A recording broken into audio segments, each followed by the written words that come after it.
Welcome to With Care. Today I'm here to talk about water safety, specifically in our infants and young children.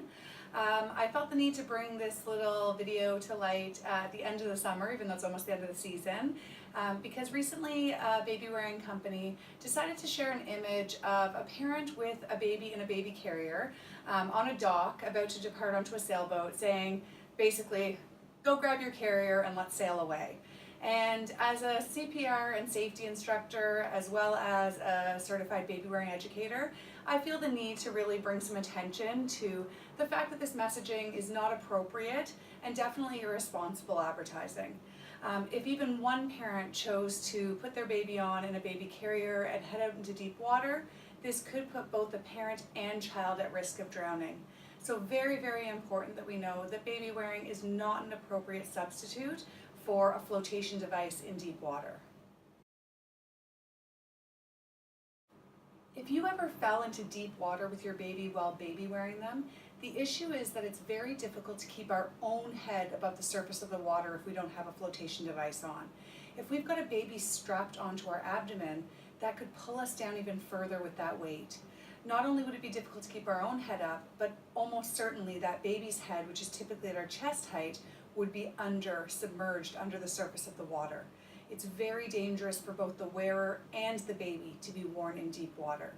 If we're headed out to a splash pad, a shallow wading pool, we're walking along the beach, a nice option, if we want a baby wear, can be a mesh ring sling or a mesh wrap. That's a great option, but never ever wearing a baby carrier in deep water and never using a car seat. They are also not intended as a flotation device. Current Canadian boating laws clearly stipulate that we must have one Canadian-made and approved, properly fitted flotation device for each person aboard the boat. The issue is they don't say that you must wear it, and if we don't wear it, it doesn't work. In most accidents on the water, we don't have time to find a flotation device and put it on. So it's so essential that we always wear them. The other thing to consider is that the vast majority of deaths that occur on the water each year here in Canada with boating are in people who are not wearing flotation devices or not using them correctly. That is a huge issue. So again, we must wear our flotation devices in order to have them work. Now here in Canada, for recreational purposes, most people rely on personal flotation devices, or PFDs, as seen here. PFDs tend to be a little less bulky, more comfortable for recreational use, and that's the reason why we really do gravitate towards them.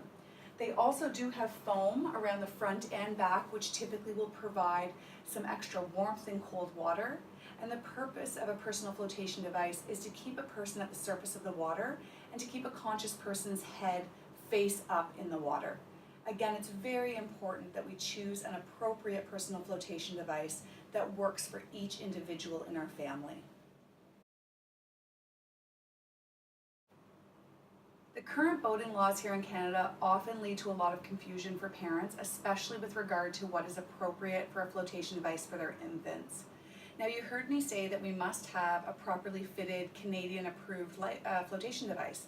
But the issue is our three certification groups, Transport Canada, the Coast Guard, and our Fisheries and Oceans Canada, do not certify any flotation devices under 20 pounds or 9 kilograms.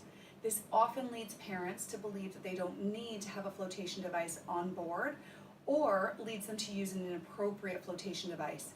If a flotation device is too large, it can actually cause problems. So it's very important that we find something appropriate for our baby.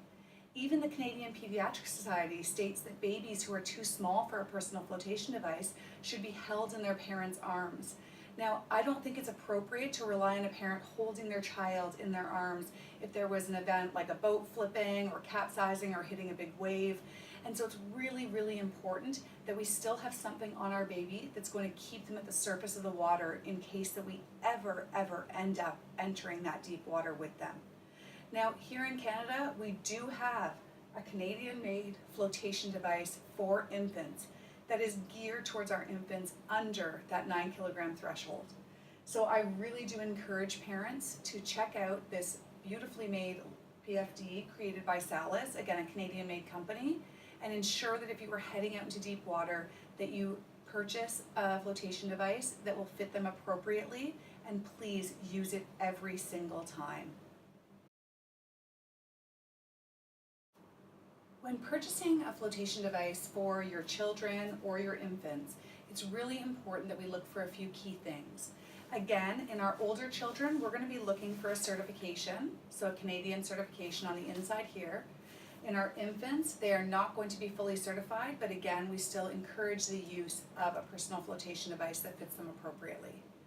For our children's life jackets, we also want to make sure that we're using the appropriate weight range, and that when our child is in it, it fits them snugly, not coming up over their chin or ears. We must always check that. We also would like to pick a device that has a nice fanned out collar to help support the child's head and neck, a handle at the top so we can grab if ever needed. We'd also like a gathered area at the back with nice waist support so that we can really cinch that in, making sure that it fits the child appropriately. We'd also like to have a crotch buckle so that again, we can make sure that we can adjust that appropriately and that the child is staying inside of this personal flotation device if we ever needed to grab them and pull them out of the water.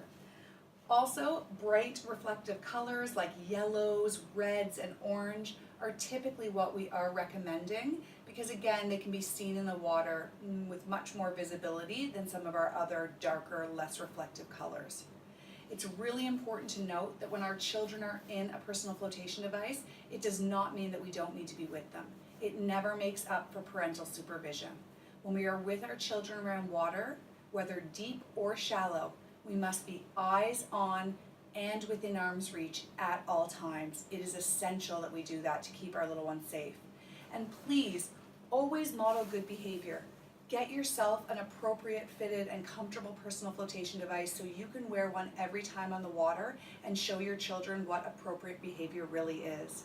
I also always want to note that things like our puddle jumpers and our water wings and our toys for the use in pools, while they are fun to play with, are not a replacement on board a watercraft for a personal flotation device. Very important that we acknowledge that. I really hope that you enjoyed today's video about water safety and drowning prevention. Please make sure that you scroll down below and ask me any questions or comment with any topics you'd like covered in the future.